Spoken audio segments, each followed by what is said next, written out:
તો મહત્વપૂર્ણ સમાચાર પ્રાપ્ત થઈ રહ્યા છે। ભાવનગર દહેજની રોપેક્સ ફેરી સર્વિસમાં એસી બંધ થઈ જતા જ મુસાફરો હેરાન પરેશાન થઈ ગયા છે। એસી બંધ હોવાથી મુસાફર પેસેન્જર રૂમમાંથી બહાર લોબીમાં આવી ગયા હતા। એસી બંધ હોવા છતાં પણ રોરો ફેરીના કોઈ કર્મચારી કે અધિકારીઓ જવાબ ન આપતા પેસેન્જરોમાં રોષ ભરાયો હતો અને રોષ ભભૂકી ઉઠ્યો હતો।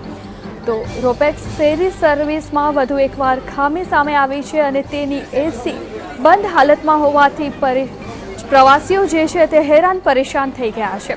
એસી બંધ હોવાથી મુસાફર પેસેન્જર રૂમમાંથી બહાર લોબીમાં આવી ગયા હતા અને એસી બંધ હોવા છતાં રોપેક્સ ફેરીના કર્મચારીઓ કે અધિકારીઓ જવાબ નહોતા આપતા, જેથી પેસેન્જરમાં रोष फैलायो હતો। ऐसी क्यों नहीं चल रहा है? बोल।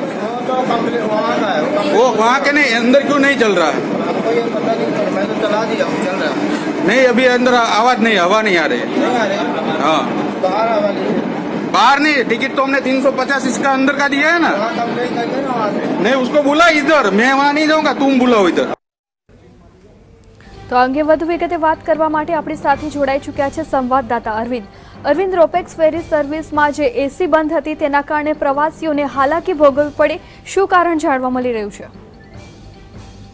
જી ચોક્કસથી તમને જણાવી દઉં કે જે ભાવનગરના ઘોઘાથી દહેજની જે રોપેક્સ ફેરી સર્વિસ છે તેમાં આજે ફરીવાર ખામી સર્જાઈ હતી। જે પેસેન્જર રૂમ છે તેના એસી તમામ એસીઓ બંધ હોવાના કારણે જે મુસાફરો હતા તેઓ હેરાન પરેશાન થઈ ગયા હતા અને આ જે એસી રૂમ હોવાના કારણે મુસાફરો અંદર બેસી ન શકવાથી તમામ મુસાફરો બહાર લોબીમાં આવી ગયા હતા। જોકે જવાબદાર વ્યક્તિ કે જવાબદાર અધિકારી દ્વારા લોકો જે મુસાફરો હતા તેમને સંતોષકારક જવાબ પણ મળ્યો ન હતો। બીજું બધું ટાઈમિંગના કારણે જે રોપેક્સ ફેરી એક મોડી ઉપડી હતી, જેના કારણે પણ મુસાફરોમાં ખૂબ રોષ જોવા મળ્યો હતો।